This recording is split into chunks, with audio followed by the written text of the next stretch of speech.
नमस्कार दोस्तों। आज मैं आपको भगवान के सच्चे भक्त की कहानी बता रहा हूँ। एक बार की बात है। भगवान के एक सच्चे भक्त थे। वह बहुत गरीब थे, लेकिन भगवान में उनका विश्वास बहुत मजबूत था। वह हर दिन मंदिर जाते थे और भगवान की पूजा करते थे। एक दिन वह मंदिर से घर जा रहा था। रास्ते में कुछ डाकू मिल गए। भक्त के पास कुछ सामान और भगवान की बेहद महंगी मूर्ति थी। डाकुओं ने भक्त से उनसे सारा सामान मांगा। भक्त ने डाकू को अपना सामान दे दिया, लेकिन उसने भगवान की मूर्ति नहीं दी। डाकुओं के दबाव डालने पर उन्होंने कहा, मैं भगवान का भक्त हूँ।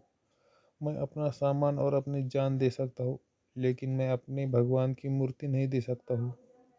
डाकू भक्त की बात सुनकर हैरान हो गए। उन्होंने कभी ऐसे व्यक्ति को नहीं देखा था जो भगवान का इतना बड़ा भक्त हो। डाकू ने भक्त से कहा, मैंने अपनी जिंदगी में आपके जैसा भक्त नहीं देखा, जो भगवान को देने से अच्छा अपनी जान देना उचित समझाता है। मैं आपको कुछ पैसे दे रहा हूँ। आप इन पैसों से अपना जीवन अच्छे से जी सको। भक्त ने डाकू से पैसे लेने मना कर दिया। उसने कहा, मुझे पैसे की ज़रूरत नहीं है। मुझे भगवान पर भरोसा है। वह मुझे सब कुछ देगा। डाकू भक्त की बात सुनकर और भी हैरान हो गए।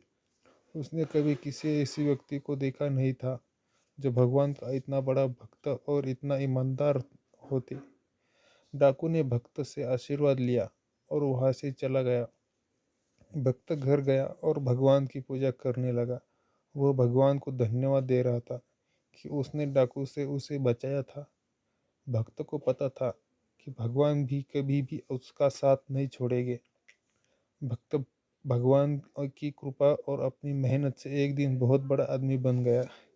ये कहानी से ये संदर्भ है कि सच्चे भक्त की कहानी से हमें शिक्षा मिलती है, लेकिन हमेशा भगवान पर भरोसा रखना चाहिए।